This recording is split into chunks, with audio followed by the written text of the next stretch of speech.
কাল আমি ফেসবুকে এই ছবিটা আপলোড করেছিলাম আর লিখেছিলাম কি রেসিপি এটা বলুন তো।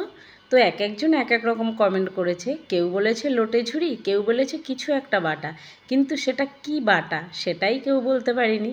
তাই জন্য আমি আজকে ভিডিওটা নিয়ে চলে এসেছি। আমার ভিডিওটা প্রথম থেকে শেষ অবধি না দেখলে বুঝতে পারবেন না যে এটা কি বাটা। তো চলুন ভিডিওটা এখান থেকে শুরু করি।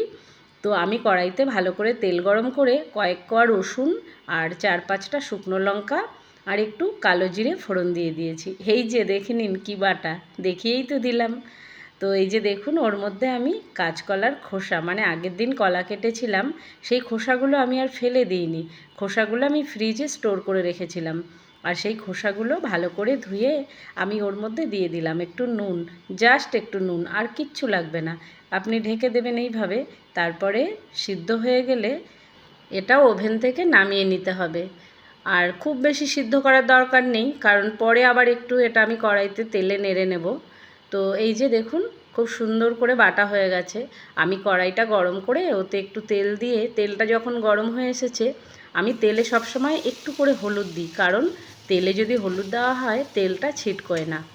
তো একটু হলুদ দিয়ে আমি ওই যে কাঁচকলার খোসা বাটাটা ওর মধ্যে দিয়ে দিয়েছি। আর নুন আমি আর দেব না, যেহেতু আমি সিদ্ধ করার সময় নুন দিয়েছিলাম।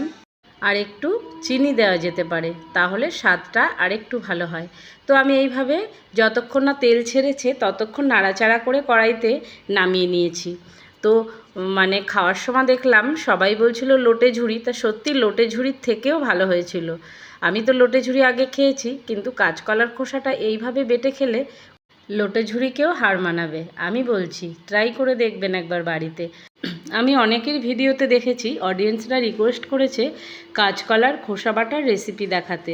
তাদের উদ্দেশ্যে বলবো এইভাবে একবার রেসিপিটা ট্রাই করে দেখবেন, খুব ভালো লাগবে খেতে। আমি তো দুপুরবেলা শুধু ওই কাঁচকলার খোসা বাটা দিয়েই ভাত খেয়ে নিয়েছিলাম।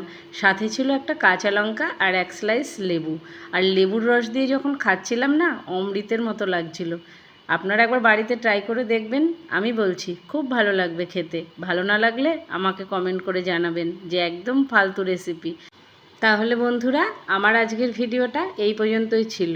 আরও একটা নতুন ভিডিও নিয়ে খুব তাড়াতাড়ি আসছি। ততক্ষণ সুস্থ থাকবেন, ভালো থাকবেন। আর আমার ভিডিওগুলো দেখে যদি আপনাদের ভালো লেগে থাকে, অবশ্যই একটা লাইক করবেন আর কমেন্ট করতে যেন ভুলবেন না।